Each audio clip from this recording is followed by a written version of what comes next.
I forget everything. I sent myself an email the other day with a to-do list of all the things I really wanted to remember. An email popped up. I was like, oh, got an email. I wonder who that's from. So I had, I said the other day, instead of taking my thyroxine tablet, I took my cat's arthritis pill. So it was really nice actually though, just for a moment to be able to lick my own anus.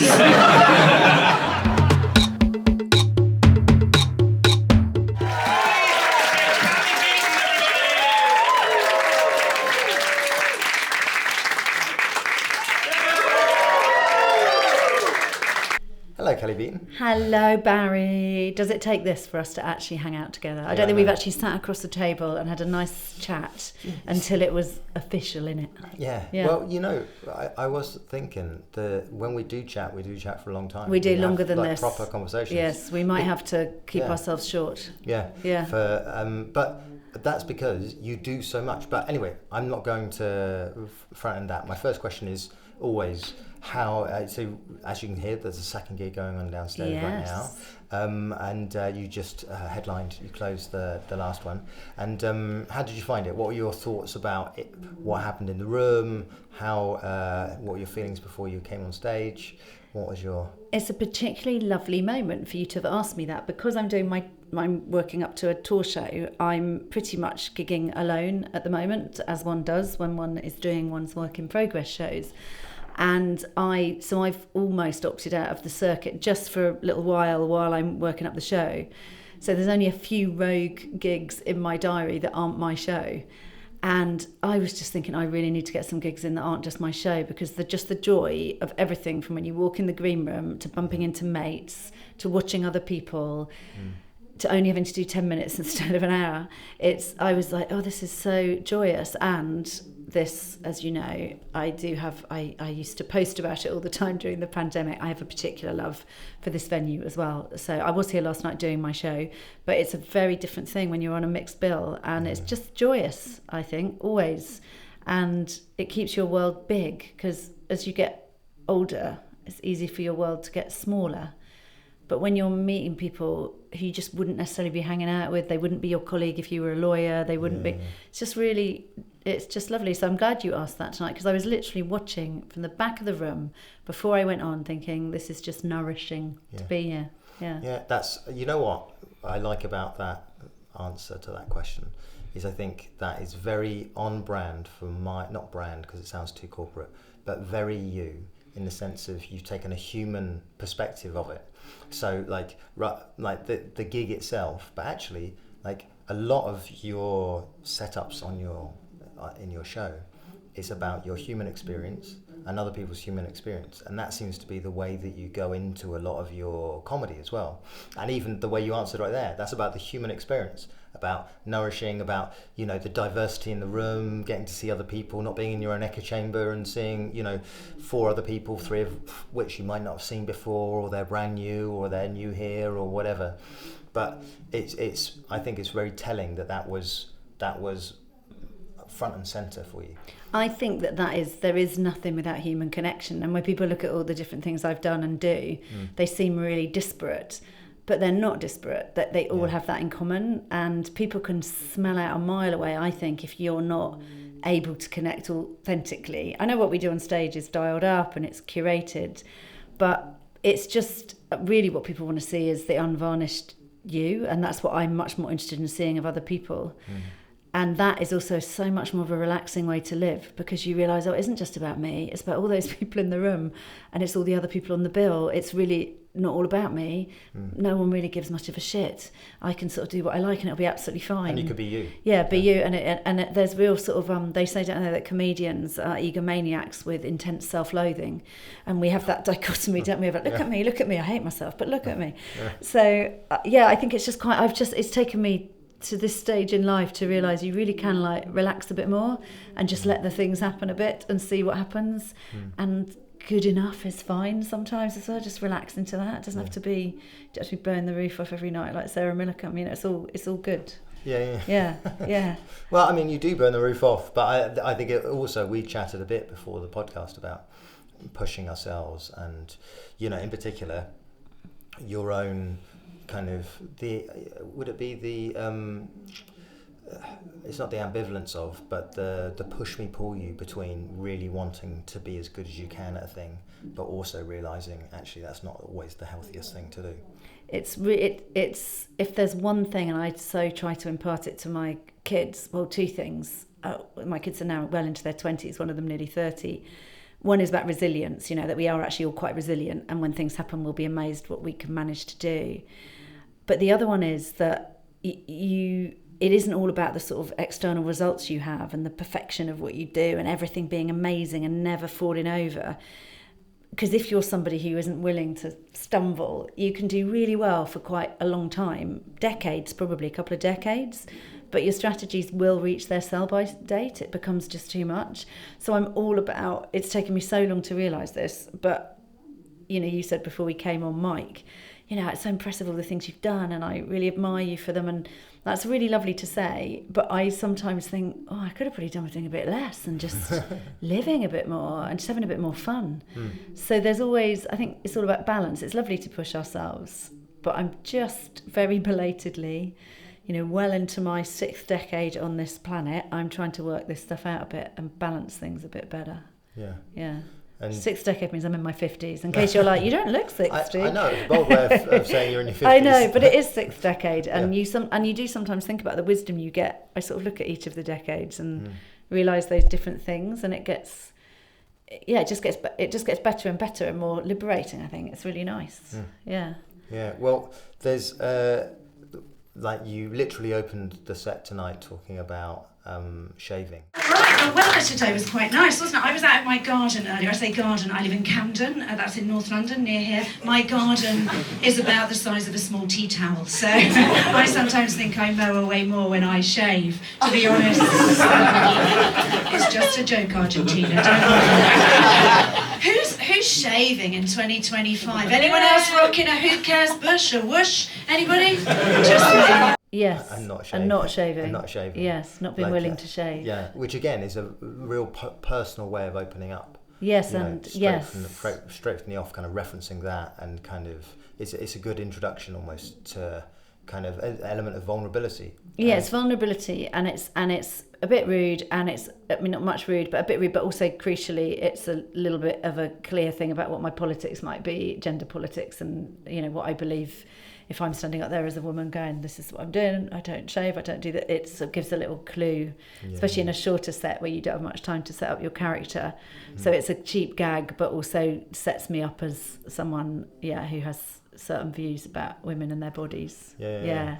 And I also think that tracks back to what you were saying about being kind of present in the room and kind of sharing yourself. Because if I look at not just how you open a set, but about sharing yourself, but also when you were saying all you can really do is share yourself. And it's been great watching your Instagram kind of profile and followers grow and grow and grow. Has that been correlated as well with having that fearlessness of just going, okay, this is me and this is what I'm going to share? I know social media can be a really toxic thing, and we've all watched Adolescence and we all see what goes on online, so I'm not being naive about that. However, the way in which it's worked for me is I finally have found a way to have my uncurated voice found by people who might be interested, and they'll decide if they like it or not. And I don't think I could have written a book had I not have already had it all became totally interlinked. I would try a thought just out walking, and you'll know if you watch my stuff on Instagram, it really isn't curated, both in terms of the content, but also I look however I look that day. So if I'm looking like shit walking the dog and I've just been crying, that's how I look. If I'm ready for a gig and I'm doing a corporate, I look, all done up. And it's just really liberating to realise that you can just do that. The first reel I did that went viral was where I'd had a really difficult day, and I went out for a walk and I was feeling very weepy, and I was wearing a green coat, a very vivid green coat, and there was a woman with a baby and she was wearing a vivid green coat. And she said she liked my coat, and I said I loved her coat. And then she just started crying. She said, I'm so sorry, I can't stop crying. I've just ever since I've had this baby, I just can't stop crying. And then I started crying and saying, ever since I've been menopausal, I just can't stop crying. And then we had a massive hug. And it was just very warming to have that circle of women in green coats, and I just put it out there, and then it was a bit more lyrically phrased than that, but that was the story and it was real. And I was quite, looking quite rough when I put it out there, and I was like, oh, that you just do that then, a thing that happened. And I think when you're depending on what you do on Instagram or any of the socials, but it just helps me mine for something that I'd like to share, some little thing from today, not being able to get my HRT prescription yet again, to something the dog does, to my dad being ill, to something sweet and funny. It doesn't always have to be funny. And just finding that little thing you'd like to share in your own way is literally finding your voice, isn't it? And lots of the bits, I found I became a much better writer when I was allowing myself just to say little 30, 60-second things. And you would get an immediate focus group, because immediately I'd be like, oh, right, so like thousands of women are sharing that is relevant to people or to my demographic, or, oh, okay, no one gives much of a shit about that. I thought that was a funny idea. You test it. So it's not done cynically, but you literally just putting stuff out there. And if you're going to put things out most days, which I do, you better not be too precious about what they are, because some days they will be fairly shit and rough around the edges. I mean, it does help that I have a sidekick dog who, if I've got nothing else to say, I'll just put up a thing of him running through a meadow, and everyone's like, oh my God. So he does help me be a bit, because sadly I can't do that on stage. So it's going a bit shit. It's like, here's the dog running through a meadow. But I really like it. I find it and I've got the most lovely, warm, wonderful community of largely women. You can see, obviously, who follows you, get all the breakdowns of who they are. And 95% of them are women, 30s to 60s, and it's the most warming, incredible community, and so many wonderful things have happened to me through the people I know in that community. And every time I do a show, lots of the most moving things have happened right here downstairs in this building. Just this beautiful, amazing things happen, and I hear these stories and of women like me and not like me, and I just love it. It feels like we would have been in times gone by, a bit of a tribe of like-minded and not like-minded people. I find it a lovely thing. And I think, would you say that tribe, or being able to go out now to your own audience, also becomes a positive feedback loop for bringing into the live arena what you're doing on Instagram, there's a lot of permission to be you, because everybody's seen you being kind of unalloyed Cally on, whether that's in your green top, green coat, and kind of crying a bit, or being talking about an idea, or Jeff, they know your dog. But so when you turn up, it kind of frees how you're funny or what you're talking about, because suddenly you're not overthinking yourself, much like Stuart Lee might be. Everyone that goes to see Stuart Lee knows they're seeing Stuart Lee. I love there could be any comparison to any recognition factor of me and Stuart Lee. Thank you for that. One day maybe. But people come because they want to see your stuff. Well, I guess, say that, but I think that I use Stuart Lee as an example often because he's so indelibly Stuart Lee.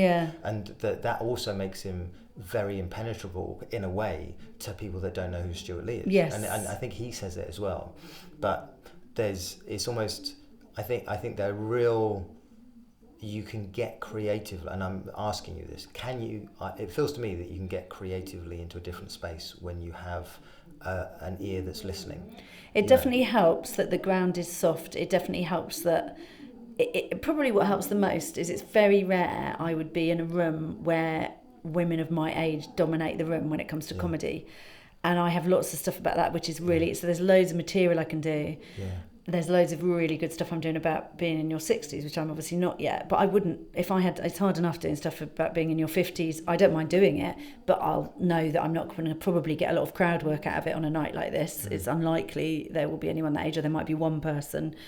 And in their 60s, even less likely. And so there's stuff I can do sort of about age and defying kind of expectations in a way that's a bit harder. But then sometimes I think when I do gigs, if I do here or Top Secret or the sort of young skewing clubs, there's also, actually, I still find it pretty freeing, because I think, I don't think everybody in the audience wants to see somebody like them either. So I think if I'm 19 and I see a 56-year-old come on and do some stuff, I think I'd be interested in that, just like I would be interested to see a 19-year-old.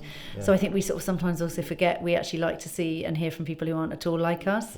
And I think part of the reason we're so divided is we're all so busy generalising, Gen Z is like this and Gen X is like that. And I don't like people making assumptions about me as a Gen Xer, and I don't suppose a millennial or a Gen Z wants me to make assumptions about them. So I also quite like the idea that, some of the best responses I get from audiences not like me. I think it's more about, it's not giving a shit, because of course we still give a shit, but not being blindly a sort of crowd pleaser in a way, and sort of thinking, well, I will hold that if that's a bit awkward. Like I've got a thing, I didn't get to do it because someone lovely in the audience cut through with something funny just now and I couldn't get to the joke. It would have been odd because by then we'd done something else. But it's a way of me getting into commenting on what's going on with Trump's, trying to sort of make it very hard to get an abortion in the States.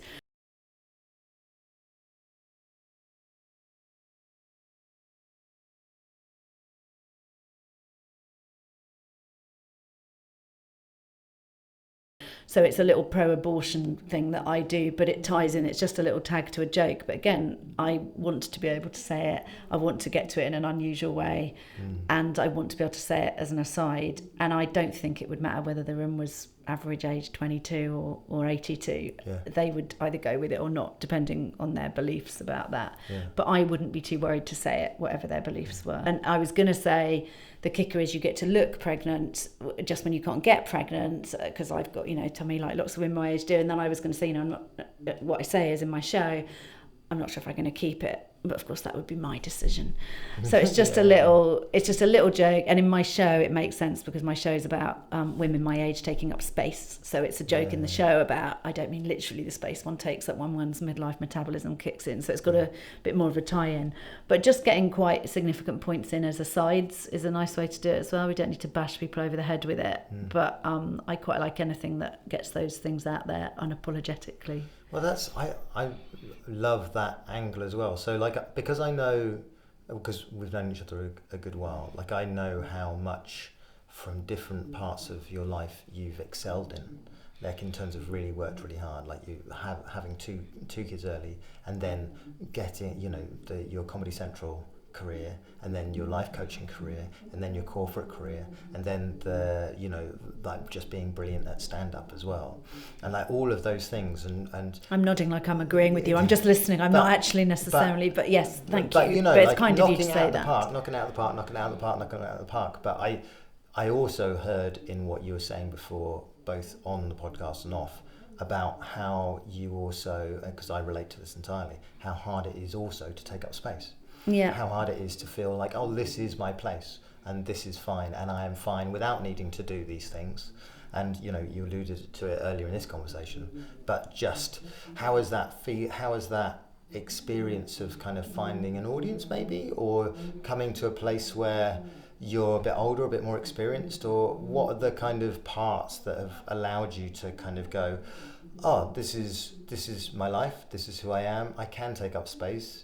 Because I imagine there's something quite moving as well to being able to just say that on stage and have other people say. It's really nice to say. It's a nice thing to say. And also I talk about, in your second act, take up space in your second act, but in any act in the world. And I wouldn't have been able to be a stand-up in my 20s. I wouldn't have been able to occupy that space on stage. I could in my 40s and better yet in my 50s. Took me a good run at it, and that's how it should have been for me. I feel perfectly happy. That's how it's been. But actually, it's really about... It's really about just keeping reinventing, which isn't such a radical, exciting idea. If people are going to work for 50 years, 60 years, they're going to have to reinvent loads of times. Yeah. And actually, it's about, I think, that the key to it is realising that it's never quite as radical reinvention as it seems, because you take everything you were with you. Of course you do. Yeah. So, of course, as a stand-up, I'm taking the things I did in boardrooms with me. I'm taking what I did as a coach with me. So it's not like, oh, I'm going to go and become this, so it's brand new and it's really brave. Well, everything you did to that point led you to do that next thing. Yeah. So actually, it's all more connected than it seems. Yeah. And that's a real relief when you realise that. So whatever's got you this far in life, to this age, to this stage, and we're all still alive, we're just about feeding ourselves, washing ourselves, surviving at a minimum. Well, we've done pretty bloody well then, haven't we? So with all that, what might we do next? I think it's a really nice sort of way to look at it, and it takes the pressure off a bit. And I don't feel like I've had lots of reinventions, and I haven't had my last reinvention. I'm playing, as you may or may not know, but I'm now playing classical piano. I just played in a classical piano festival last week, and I'm doing that now for the first time in a very long time. I hadn't played the piano for 40 years. And I'm not going to become a concert pianist, but why not learn a lovely new creative thing to the point where I can do it in public? But another bit of me is like, and why do you need to be doing it in public? Like, why have to push even that so far? Like, I have to they say when you're driven, what are you driving out? And what the hell is going? Yeah, what the hell am I doing? So you'd have to be driven about a hobby, which is playing the piano. Yeah. So there's a pride in it, and I was really proud. My dad was there, and he's 81, and he's a musician, and he's not very well at the moment. So it's very special to do it with him watching. Up at the lovely Ludlow Piano Festival. But another bit of me is like, just bloody calm the fuck down and just play the piano now and again.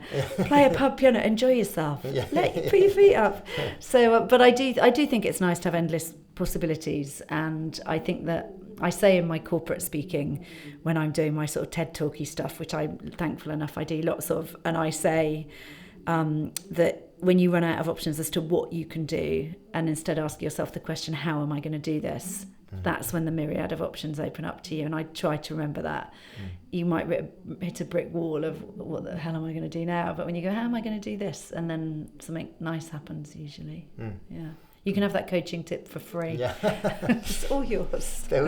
But I think that also ties into, so I haven't had, obviously your book's not out yet, but it's on pre-order. It's on pre-order, out soon. You sent me a online version of it, and I've not managed to read it all in the short amount of time. But it did strike me that there's a lot in it that is kind of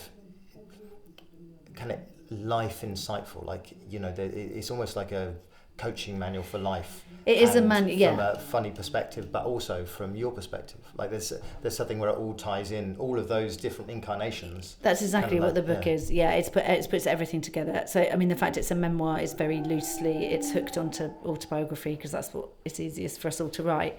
But actually, yeah, it's a manifesto for women, not just midlife women, and it's, you know, gender stereotype busting manifesto, looking at how we can imperfectly take up space. And there's loads of takeouts. So every single chapter, they're very clearly themed, and it's obviously above all meant to be an entertaining, funny read. And I think it works, because when I read it back, I submitted the proofs, and then I got it back to actually read about 4 months later. And I kept forgetting I'd written. I was like, oh, I'm really liking this book. I thought, oh, that's good. At least I like it. So I know it's funny and it rollicks along, but it does have, every chapter has 3 quite big sort of takeouts and things you can do. You don't have to do. So in the book, 10 chapters, people have got 30 things they can try, and some of them are quite existential and quite big, quite life-assessing ones, and some of them are just a silly little thing. Yeah, and it's everything that I've ever done and ever learnt about and ever found out about. You know, there's a whole load of stuff about why people cry on planes, and I only know about that because I've spent my whole life on planes, and I've spent a lot of time crying on planes, and I've looked into it, and there is an actual physiology around why that happens. But it's also funny, and it's also lovely, and it ties into stuff about letting yourself feel.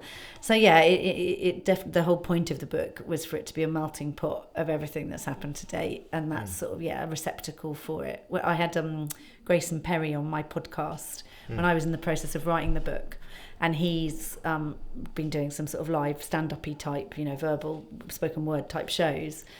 And he was between doing shows like that, and I said, are you missing it? And he said, what I'm missing is having a place to put all my ideas, because you know when you're working on a show or a book, everything goes into it. So it became the kind of melting pot while I was writing it, and I wrote it fairly quickly. I wrote it in well under a year, which was a bit too quick. Well, it's just, you know, publisher deadlines. 9 months I wrote it, like a pregnancy. But everything was just going into that book. Everything I was ever thinking about, it was all going into the book, and it was pressurized. But once that wasn't there, I was like, oh, where do I put all the things that come to me now? I suppose that's on Instagram also, but in the show now, obviously, so I'm able to do that. Yeah. There's a little bit like Richard Herring with his daily blog. Yeah. Of like, you know, I suppose Instagram is kind of a daily blog as well. It's the slackers daily blog, the lazy fuckers. I'm walking. I'll just record this thought. I'll just do something for 30 seconds that doesn't involve writing. I do keep thinking about Substack. I keep thinking that's probably a really good thing to do. I keep thinking I maybe will start doing something on maybe.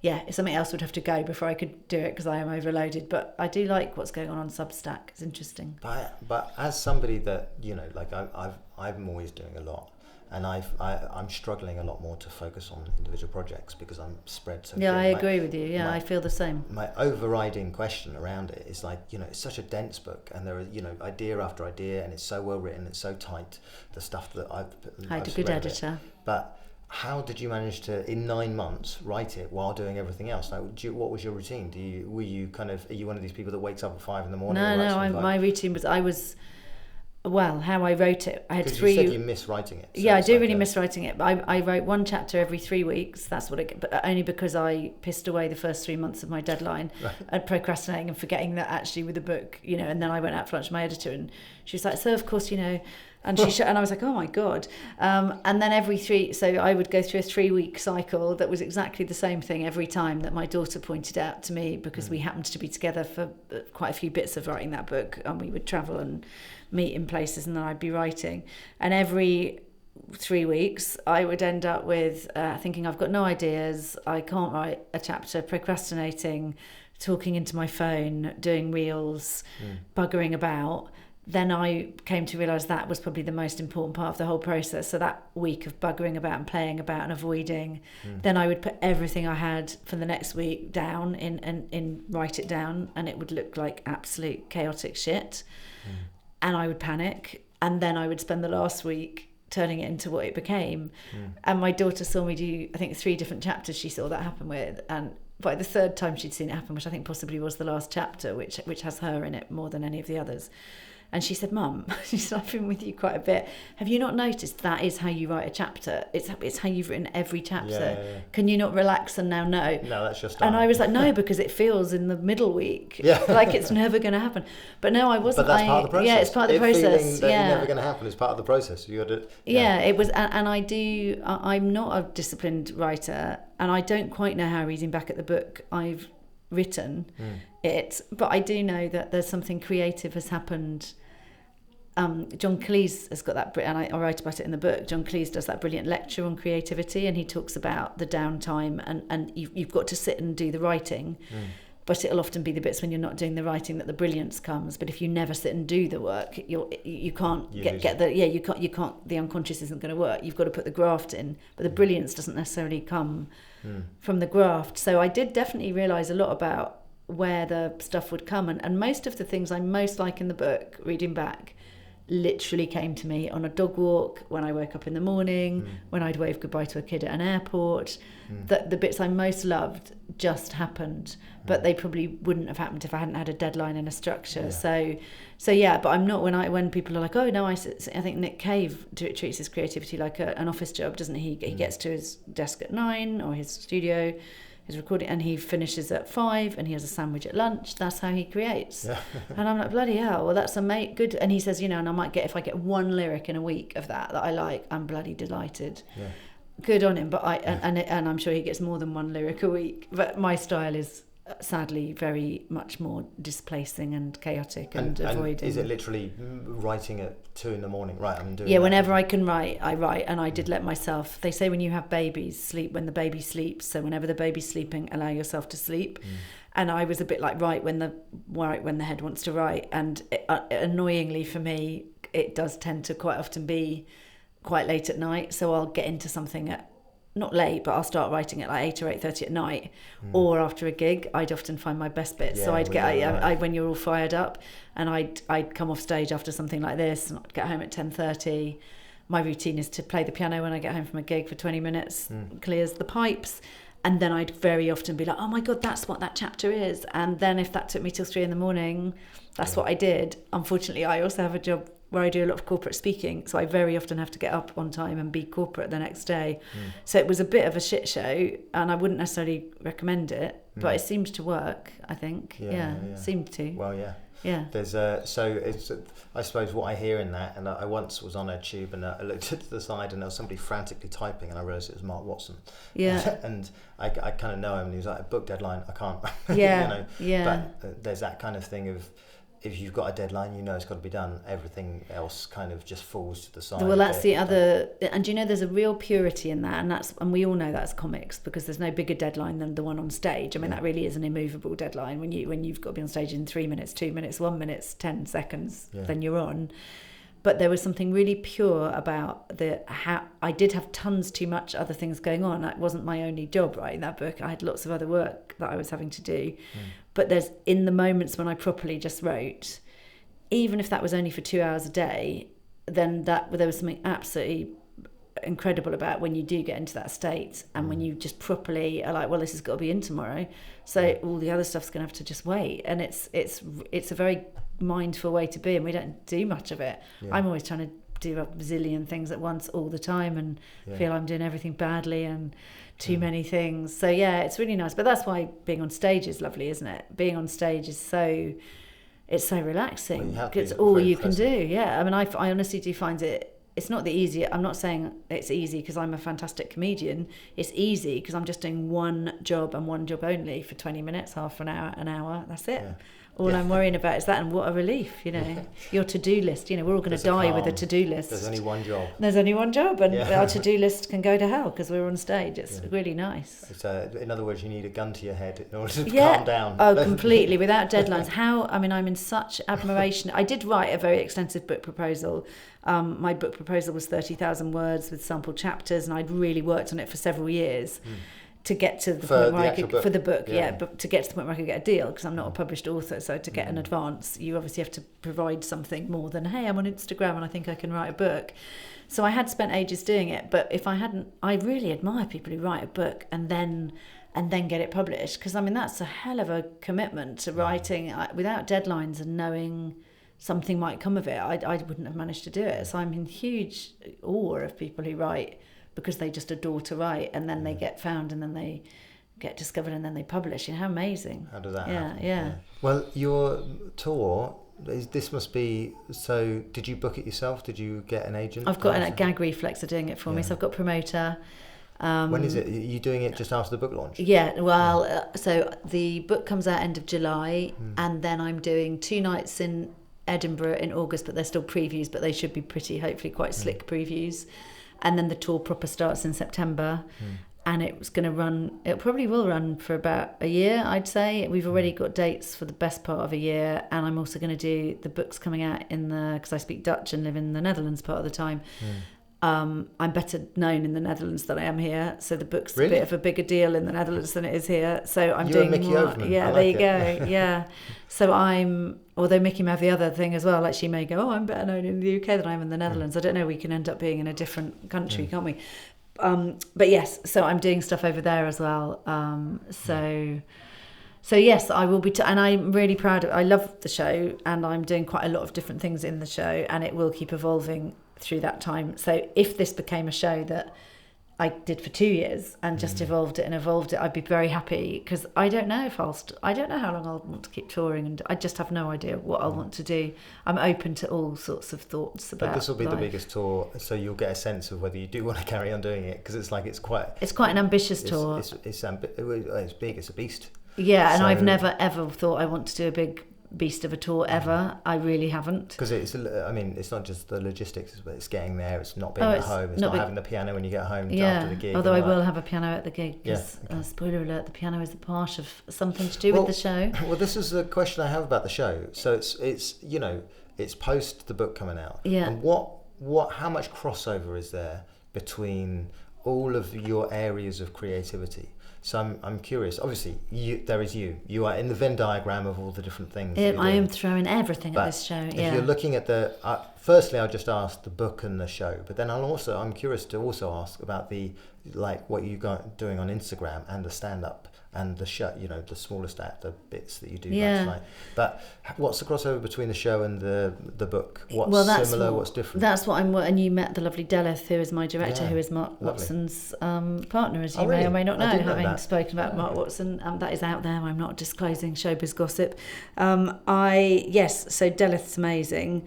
And what we're trying to work out is, so I do read from the book, and we're doing a 1 hour version for Edinburgh, and obviously my work in progress is a 1 hour, and it's mainly stand up, but with some bigger sort of cliff drops than you'd expect in normal stand up, but in keeping with a 1 hour show, sort of bigger emotional sort of range, and sort of quite a lot of different seasons emotionally.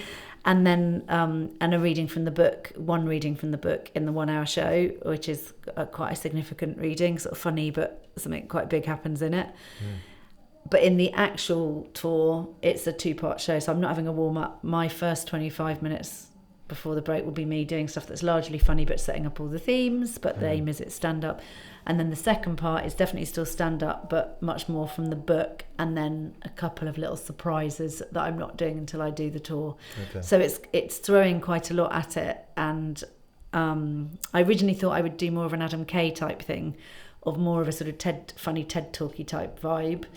But when I got into starting to write the show, it just became stand-up plus book, and I'm really enjoying doing stand-up plus book. And there are bits of the book that are just fully, if I read certain bits of the book, they are fully just funny, and there's other bits that are much sadder and much more serious. I haven't quite picked the readings yet that I'm going to read. I think I've got a few. There's a few I know will be in there, but we'll see. So yeah, it's a complete hybrid of everything, and it's brand new to me to be doing this, and I'm definitely fitting the wheels as I fly the plane. I have no fucking idea what I'm doing, and it's all new. But I'm really liking it. I think it's going to be all right. But you have, obviously you've done shows before. I've seen your shows, and like not for 6 years though, Barry. Like, and the last show I did was 6 years ago, and I was a very new comic then. I've only been going 10 years now, so I was pretty new when I did my last show, and it's very different doing it now. And that's what other things make it different other than what we spoke about, which is that kind of grounded sense of voice. It's being willing I'm enjoying it so much more because I'm so much more willing to try anything. So I am properly will go up there, as you have to, or your show's never going to be good, and try whatever I want to try.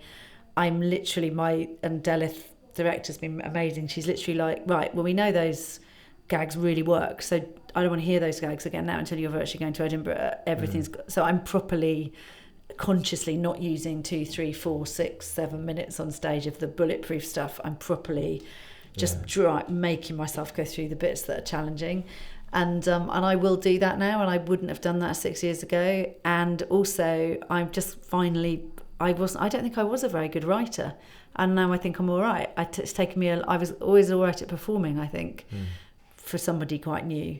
But I don't think I was a great writer, and I'm not saying I'm a great writer, but I can write, and I'll back myself now. So it becomes much more pleasurable. And also you write on your feet, don't you? Like, so lots of the nice bits of the show. I love doing crowd work. You know, you're a master of crowd work. You know how rewarding it is, but loads of funny stuff comes out of crowd work. So it's kind of, I just think I'm ready to do the show, and I wasn't ready before. I don't think I'm ready for the mental insecurity of trying to sell tickets and get reviewed and all of the zillion things that can dent you every single day when you're touring. I'm not ready for that at all, which is why I'm doing 2 days in Edinburgh, not 30. So I think I can stay sane for 2 days. Well, I mean, I think that's a question as well that comes into my head when I look at the ambition of it all, in terms of, like, literally, like, the resilience you'll need physically as well as emotionally as well as everything else. What are you putting in place, or what do you think you'll put in place in order to get support? Like, well, it's top lines, isn't it? In 12 steps programs they talk about top lines and the things you do that help you stay well and stay off whatever your addiction is. And I think we can all learn lots of things from 12 steps, but top lines is a bloody good one. So what are you doing that pours back into the cup if you're pouring out of the cup all the time? And part of it's scheduling, so I'm never doing, I think the most I've ever got, I think occasionally I've got 4 in a week, but that's very rare. More often it's 1 or 2 in a week. Loads when I can get home afterwards, somewhere I can't. The theory was I was going to take the dog with me on tour, which would have been extremely lovely for the daytimes, but I actually don't think it's very fair on him. We're so devoted to each other, and I will be so distracted, and so not. I just, you know, he's my little baby, so he won't be with me for the far-flung tours. But I do loads. I meditate. I do loads of stuff. I will have a piano with me on tour, electric piano, so I can play the piano. And actually, when I am traveling, I spent my whole life traveling. My whole boardroom career was working in other countries, so I've spent. So you've got the. I'm used to travel. The legs for that. Yeah, I like the traveling. When I'm away, I find it very liberating. It is literally liberating because you've left all your crap at home. You're not thinking, the dishwasher needs fixing. And liberating, it's properly you're in a liminal space. You're betwixt and between. You're not where you live, and you're not where you're going most of the time. And I find that alarmingly calming. I'm sure there's something weird about me for that, but I like being like the bit when you're the Rolling Stone is very nice. Everything's possible. So I find that soothing. So do you know, Barry, the big thing I've most noticed in my life is that I'm always all right at the thing that when I'm doing the thing, I'm all right at doing the thing and I like it. The lead up to the thing is where all the stress resides, which is why I think books like The Power of Now are so important and so much loved and read and quoted, because actually right now there never is a problem. But looking ahead to the tour or ahead to the train or ahead to the ticket sales feels awful. So just remembering that by the time you arrive at the thing you've been panicking about, it'll be absolutely bloody fine, or it won't, and life will still move on. Yeah, there's I think it's Jack Cornfield quote of like, most of the worst things that have happened to me in my life haven't happened to me in my life. Well, they say stress is things that you can't control or may never happen, or both. And when you think of it like that, you're like, right, well, I could just eliminate all of that and just toodle along. So I think we'll see how it is. For me, it's also, I do have too many other things going on. So I have so much. I'm doing the literary festivals. I do a lot of corporate speaking. I do the podcast. Another thing you can do. That's so many things, and and writing a book. It's so hard to say no to things. I do say there's a whole chapter in the book about saying no to things, and I do say no to loads of things. And the way I now decide what to say yes or no to is putting money as the very last consideration, not because I don't need to earn money. No one else is, I'm the breadwinner in my house. The dog's not bringing in any money, or not yet. He should, bloody should. Yeah, he does. He gets some free shit. We do get free shit because of him, but he's not literally earning money. So I do. But yes, it's about trying to sort of when something comes in. Someone said to me, always work out and think, if that was today, would I want to do it? So if someone offers you a job and you woke up this morning, would that be a nice thing to know you're doing? Such a great way to do it. And then I just decide, is it something I want to do for whatever reason? And then I look at, can I afford to or not? And again, I don't weigh up work I do against money, as long as cumulatively I earn enough money. Some of the things that I do owe me absolutely nothing or cost me money. And as long as I earn enough overall, I try not to think about what's what. It's one of the things I really noticed that you're talking about as well is a layering of different experience, of different kind of skill bases on top of each other, and I can see that in the set as well. Like there's a moment where you're crowd work, because you emceed a lot for a long time. I did. I love my emceeing. And I think there's a lovely bit where you start talking about kids. Who here has kids? I was going to talk about my kids, but you look like a pretty young audience in the main, not you sir, but the rest of them. Who here's got kids? Yeah. Oh yes, okay. Fucking loads of them.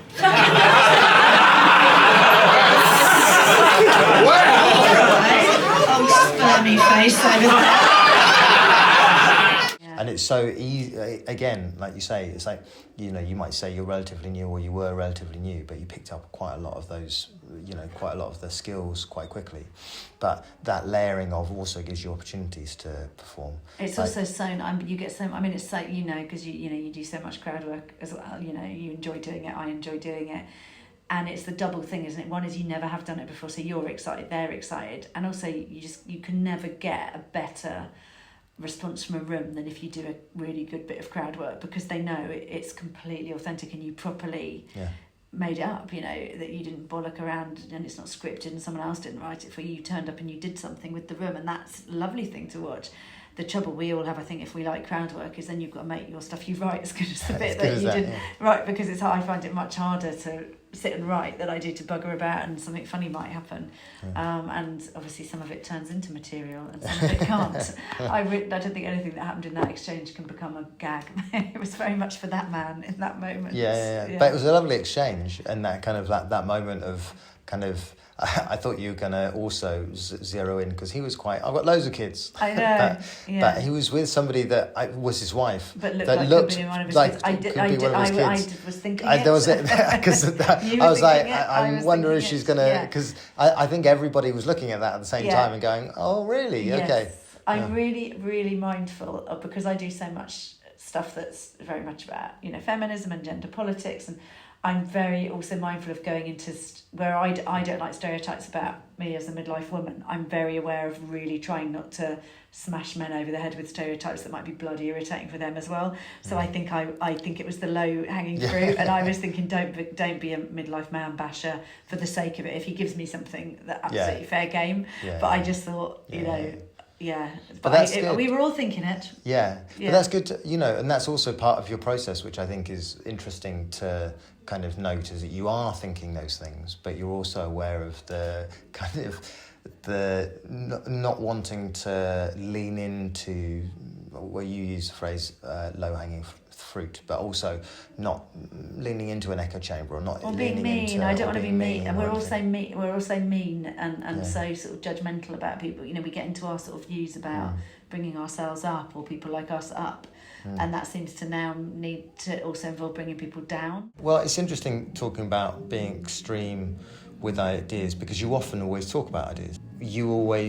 I've always noticed that you open with something meaningful and you close with something meaningful. There's always a bit of not a message, but something where you want to leave the audience with a bit of a thought. Food for thought. Yeah. I'm going to leave you with an uplifting quote. This isn't a joke, it's just a nice thing to get us off into the rest of our sort of Thursday evening. And it goes like this: the greatest danger for most of us is not that our aim is too high and we miss it, but that it is too low and we reach it. Isn't that beautiful, that wisdom? That's from Michelangelo. Isn't that amazing? From a teenage mutant. And like how intentional is that? Because it feels to me like you're on stage talking about stuff that's important to you, and you've always been sharing that. Yeah, and hopefully we sort of all, hopefully we all, I think we're all talking about it because it matters. Yeah. On whatever level. Yeah, because it matters, otherwise why are we bothering? But I also think that's quite a rare thing in stand-up at the moment. I think that's, these days, you've got some people that do, but certainly on a live night, like on a Friday or Saturday night show or a Thursday night show, but that's just, people doing 10-minute sets. I think that often when people are new, like somebody might have their favourite person that they go see, like Sarah Millican, and Sarah Millican's talking about what's happening in her life, and but actually you've always brought that into the live nights. And I think that's actually quite rare and valuable. Maybe. Like you use those as a starting off point. Like for example, we had a comedian on last night that absolutely, was fantastic, well-known comedian. I won't name them just because I don't want to name, but it was all, how he interacts with his phone, how very so sort of things as opposed things to, and kind of noticing things, and it's great and it was funny, but you didn't quite connect with how he felt, how he actually thought about them, other than it was an annoyance. Yes, but he wasn't kind of talking bigger picture in a way. And I know exactly what you mean. I probably know who you mean, and I yes, but I don't think any of it's better or worse really. I just think it's finding your style. No, it's not better and worse. So I think it's definitely. But I do. Yeah. It's funny because maybe it is your style, because if I look at what I know of you from knowing you for 10 years, is that you've always sought meaning in every job that you've done. You've always it's purpose, isn't it? Purpose. Yeah. It's purpose and it's pleasure. So where are you getting your purpose? Where are you getting your pleasure? And what I don't try to do it for an audience, but I guess if an audience, obviously above all getting pleasure, they come in because they want to fuck about and have a laugh, and they want to go home feeling better than they did when they came out, or hopefully, or at the very least as good as they felt when they came out. But then the purpose as well, I don't think about it in that way, but I probably am not interested enough to try and write something if there's absolutely no purpose in it.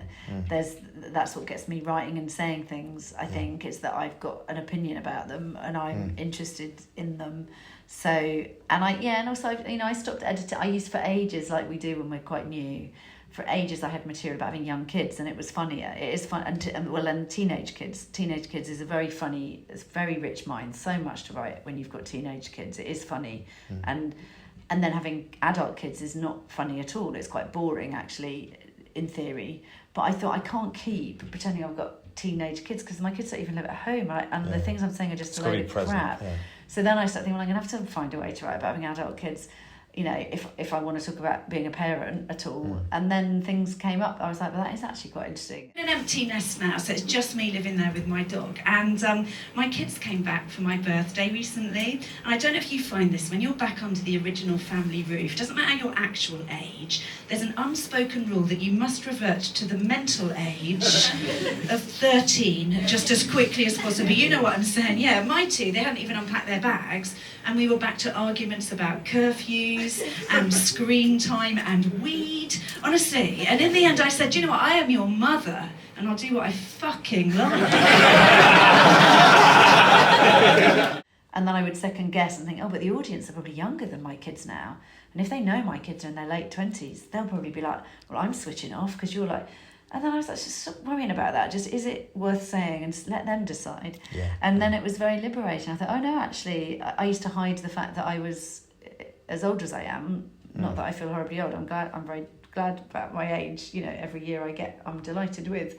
But I would hide it because I think it would alienate them, and I would keep it until as late as possible. And I don't think it'll alienate them. I split up with my kid's dad 20 years ago, so we've had a long time to make it all amicable. So when it was my birthday, my kids came back, and their dad came round with his now partner, and she and I were chatting and had a couple of drinks, and then she started saying, I don't know why you split up with him, because he is lovely, isn't he? I don't know why you guys ever split up, because isn't he lovely? And I said, well, we split up because he was fucking someone at work called Louise.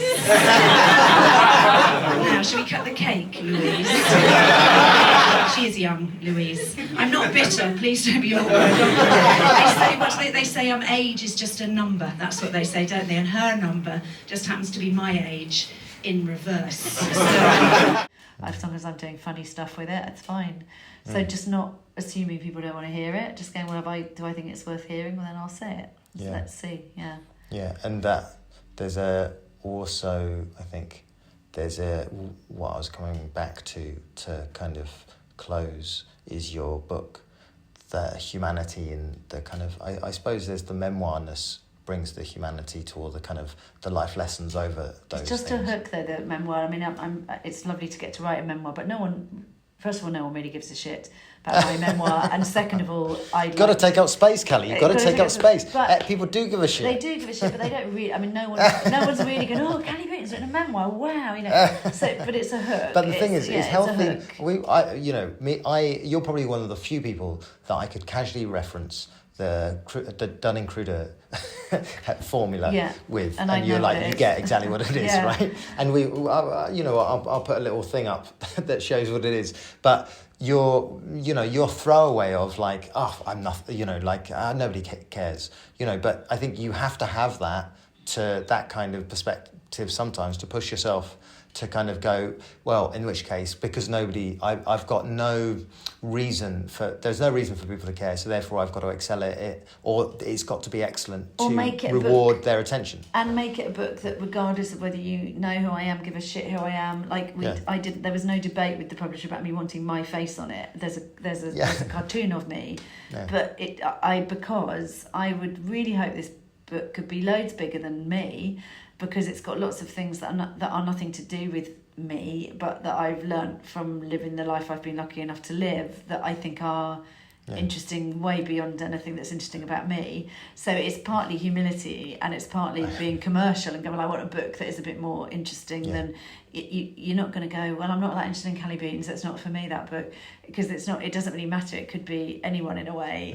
It's what I'm trying to say with the story that hopefully has got collective relevance. But it is also the book does feel, I mean, it is personal to me.